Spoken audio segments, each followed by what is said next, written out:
Alvorada em Pauta. A Arquidiocese de Belo Horizonte completa 100 anos em 2021.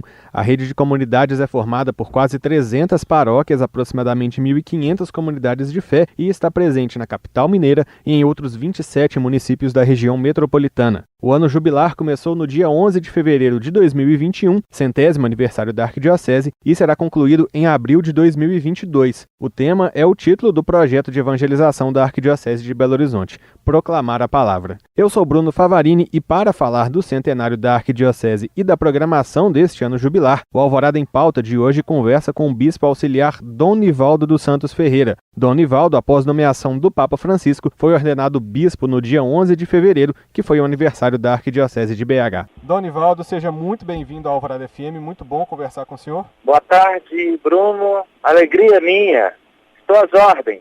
Vamos lá, Dom Nivaldo, eu queria que o senhor começasse contando pra gente como é que o senhor avalia ou como é que o senhor nos contaria a história de 100 anos da Arquidiocese de BH. É uma história preciosa, essa dos 100 anos da nossa Arquidiocese aqui em Belo Horizonte. Obviamente, as palavras vão deixar faltando a riqueza dos detalhes, mas podemos dizer com toda a força que há no nosso coração uma grande gratidão por essa história de evangelização da Igreja Cristã Católica no contexto mais amplo de Belo Horizonte, que envolve 27 municípios, formando a Arquidiocese. De forma que, não obstante a gente tenha que celebrar com as restrições próprias que a pandemia nos impôs, estamos desde o dia 11 de fevereiro comemorando com todo gosto, cada dia, celebração deste primeiro centenário de existência da nossa igreja particular. Agora, Dom Nivaldo, qual que é a importância, quais que são os desafios de uma arquidiocese para uma comunidade e para uma cidade grande como é Belo Horizonte, como o senhor falou, os 27 municípios que envolvem? Grande desafio é entender o jeito, o método que é preciso ter para chegar ao coração das pessoas numa realidade urbana como é essa nossa. Então, a maior tarefa é intuir o caminho evangelizador, porque aqui, por ser uma metrópole, e ao redor dela, esse número grande de municípios que estão relacionados a ela, existem diversidades e pluralidades incontáveis de culturas, de demandas, de riquezas, de diferenças, inclusive oferecendo contrapontos que exigem debruçar seriamente para poder encontrar a melhor forma de falar, a melhor forma de servir as pessoas, ainda mais aqueles que são os mais pobres. E na sua opinião, Dom Nivaldo, o que mudou nesses 100 anos de Arquidiocese? Quais foram as principais mudanças, os principais destaques aí nesse centenário? Nós vivemos o início de uma história ainda num modelo, eu diria, pré-conciliar, porque a Arquidiocese de Belo Horizonte, ela nasceu antes do Concílio Vaticano II, e esse acontecimento eclesial, que foi o Concílio Vaticano II, alterou absolutamente a visão de igreja no mundo inteiro e também em Belo Horizonte. Então, hoje nós somos uma igreja desafiada pela realidade urbana, mas mais ainda desafiada a ser uma igreja conforme a linha de evangelização proposta pelo Concílio Vaticano II, que é uma igreja muito povo de Deus, uma igreja em processo, em saída, como diz o Papa Francisco, uma igreja em construção, uma igreja samaritana, acolhedora, misericordiosa. Na verdade, uma igreja que sente a necessidade de ser uma palavra de esperança, de respiro e oxigênio de sentido para todas as pessoas. E na opinião do senhor, Donivaldo, qual que é o papel da igreja nos dias atuais, onde se fala cada vez mais de tolerância, de receber, de amor ao próximo, de amor a todas as pessoas? São alguns temas que têm sido cada vez mais debatidos. Qual que é o papel da igreja nesses temas de tolerância e de acolhimento? Será sempre o papel de Jesus Cristo, o papel da igreja, porque a igreja é a igreja de Cristo. Então ela precisará ser sempre mais o rosto misericordioso de Deus para todos, e Deus é um rosto que nós podemos contemplar de misericórdia, de acolhimento, de respeito, um rosto que valoriza todas as diferenças, capaz também, ao mesmo tempo, de promover a unidade, de promover a comunhão. Nesse sentido, a Igreja Católica precisa ser um testemunho de fraternidade, livre de preconceitos, e promotora do diálogo e do respeito para com as diversidades. Certo. Donivaldo, a Arquidiocese de BH ela tem muitas ações sociais, muitas ações evangélicas, elas têm sido potencializadas nesse ano de centenário, e eu queria que o senhor contasse um pouco para a gente sobre elas, qual que é a importância dessas ações, quais que são as maiores conquistas que essas ações levaram a outras pessoas. A Arquidiocese de Belo Horizonte desenvolveu um ritmo pastoral a partir dos vicariatos especiais de pastoral, principalmente o Vicariato Episcopal para Ação Social e Política Ambiental e o Vicariato Episcopal para Ação Missionária. Estas iniciativas pastorais têm trazido grande alento às experiências nas comunidades, porque atinge diretamente os necessitados e intervém diretamente na luta pelos direitos humanos, na questão de uma maior consciência política, de participação para solucionar ou buscar soluções que minimizem as grandes diferenças sociais crescentes e gritantes e alarmantes e vergonhosas que temos no nosso mundo. Donivaldo, e o que está sendo planejado de especial para esse ano jubilar? A gente sabe que é uma programação extensa, ela, salvo engano, vai até o ano que vem, né? Ela ainda vai durar alguns meses. O que está sendo planejado? O que os fiéis vão poder acompanhar? Bom, em primeiro lugar, a cada dia 11 de cada mês, por iniciativa do nosso arcebispo Dom Valmor Oliveira de Azevedo, estão sendo plantados vários jequitibás. São árvores centenárias e essas árvores estão sendo plantadas como homenagem a uma arquidiocese que tem raízes centenárias. Depois, nas diversas comunidades da Arquidiocese de Belo Horizonte, está circulando a imagem de Nossa Senhora da Piedade, padroeira do Estado de Minas Gerais, e também, agora, a partir do dia 11 de fevereiro de 2022, será consagrada como padroeira da Arquidiocese de Belo Horizonte. E sem falar que existem diversas iniciativas que estão sendo vividas, já experimentadas, no contexto da Arquidiocese, como celebrações, também publicações, e não fosse a pandemia, outras tantas manifestações públicas de homenagens, de gratidão e de sinalização dessa alegria de podermos celebrar esse centenário.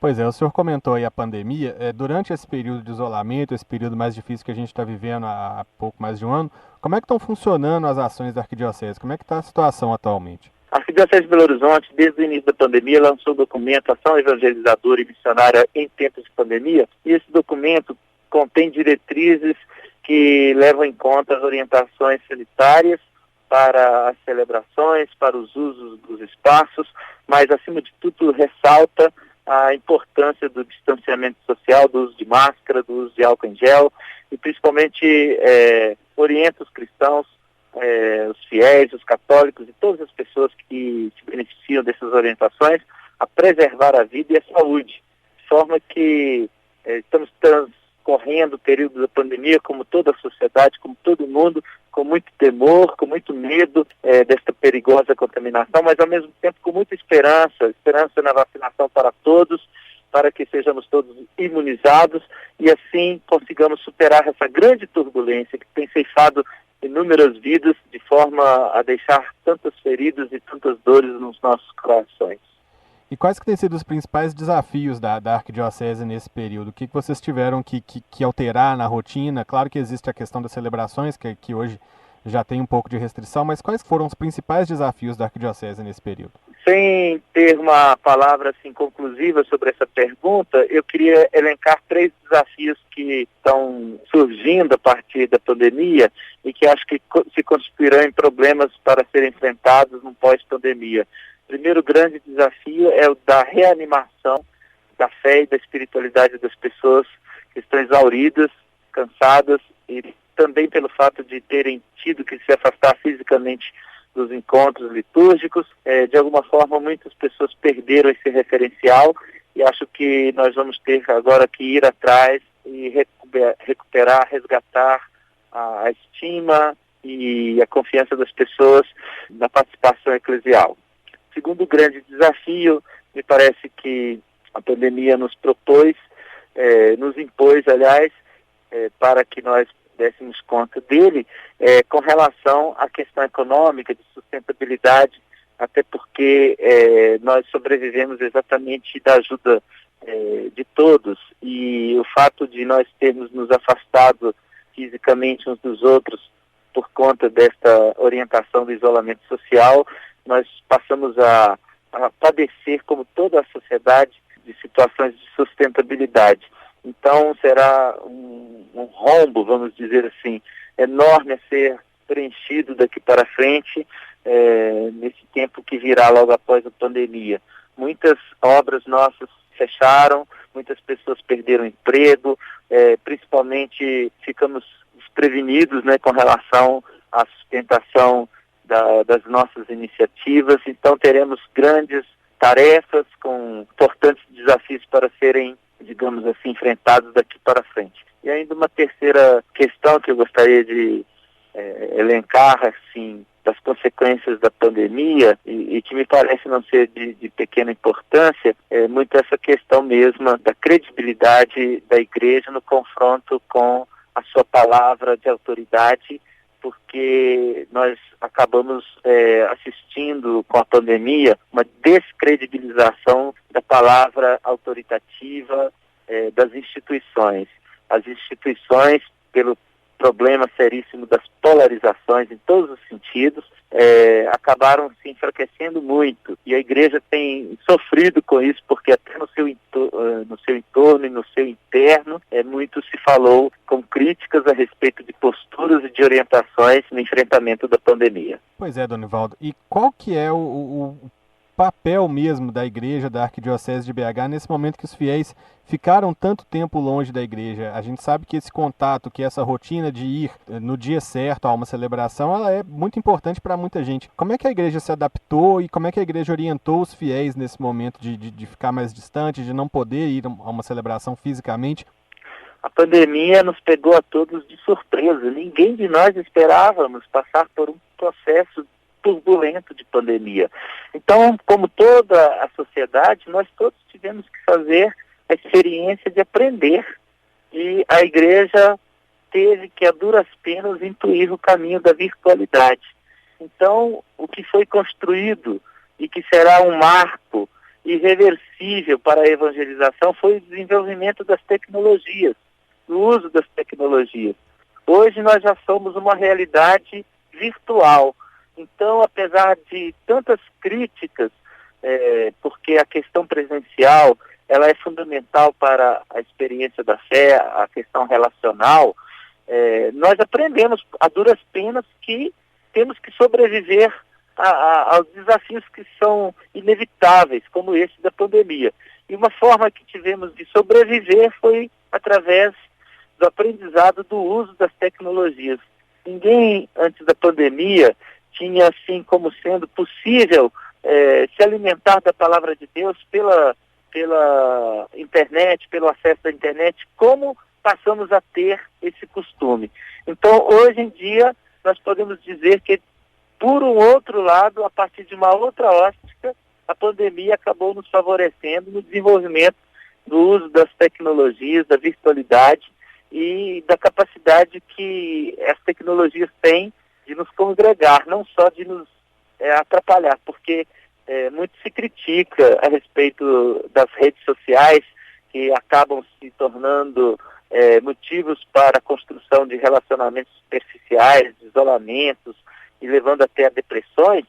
Na verdade, nós podemos e devemos fazer uso das redes sociais a partir da virtualidade, dos meios, das tecnologias, para congregar pessoas, para alimentar pessoas e para servir pessoas. Então este foi um viés assim, importantíssimo que a igreja conseguiu intuir, que foi apostar e alcançar um certo desenvolvimento no uso da comunicação, porque basicamente a nossa fé é comunicação, é Deus que continua se comunicando conosco, e aí a igreja conseguiu intuir bastante bem esse caminho. Eu queria dizer assim que aprendemos a fazer tantos eventos que nos exigiam deslocamentos, gastos com lugares, conseguimos reunir centenas de pessoas em plataformas e até com certo ganho expressivo de qualidade através dos meios de comunicação, através das redes sociais, das plataformas virtuais. Legal. Ô, Donivaldo, para a gente encerrar, então, eu queria que o senhor deixasse um convite para o nosso ouvinte, para quem está acompanhando a gente agora,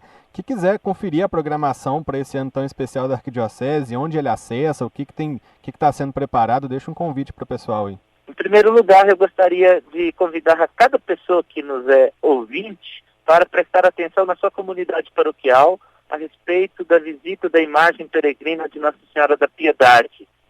Por todas as paróquias da Arquidiocese nós teremos acesso a esta visita. Muitas foranias, muitas paróquias já tiveram a oportunidade de celebrar esse encontro com a imagem peregrina. E esta é uma oportunidade especialíssima para, até presencialmente, agradecer a Deus e a Nossa Senhora a nossa história de 100 anos. Depois, gostaria muito de convidar a vocês a prestar muita atenção a cada dia 11 de cada mês, nesse ano jubilar dos 100 anos, no centenário. Através das redes sociais estão sendo sempre divulgadas as iniciativas de celebrações e também esse gesto bonito de atenção com a natureza. A plantação dos jequitibás indicam duas coisas importantes. Precisamos plantar a vida e plantar a vida com raízes centenárias. Plantar sementes de vida que durem e preservem a natureza. E, com certeza, acompanhar com a fé, com a oração, do jeito que é possível, em família, quem sabe na comunidade, mas se não for possível, pelo menos ser grato a Deus por pertencer a uma história tão bonita como esta da nossa igreja particular, que alcança seus 100 anos de idade. Donivaldo, quero agradecer o senhor por bater esse papo comigo, por conversar com a gente. Em nome da Alvorada FM, eu parabenizo a Arquidiocese de BH, parabenizo o senhor também por estar participando desse momento, por estar auxiliando tantas pessoas nesse momento difícil de pandemia. O espaço aqui está sempre aberto, a gente tem sempre essa relação muito boa. Muito obrigado e volte sempre. Muito obrigado pela oportunidade, obrigado pelo trabalho de comunicação de vocês. Também continuo as ordens para todas as vezes que for necessário e possível uma palavra. Uma boa tarde a todos e muito obrigado. O Alvorada em Pauta de hoje conversou com o bispo auxiliar Dom Nivaldo dos Santos Ferreira sobre o centenário da Arquidiocese de Belo Horizonte. Você pode conferir toda a programação do ano jubilar pelo site centenario.arquidiocesebh.org.br. E você pode ouvir essa entrevista de novo lá na nossa página na internet no alvoradafm.com.br. Eu sou Bruno Favarini e fico por aqui. Até a próxima.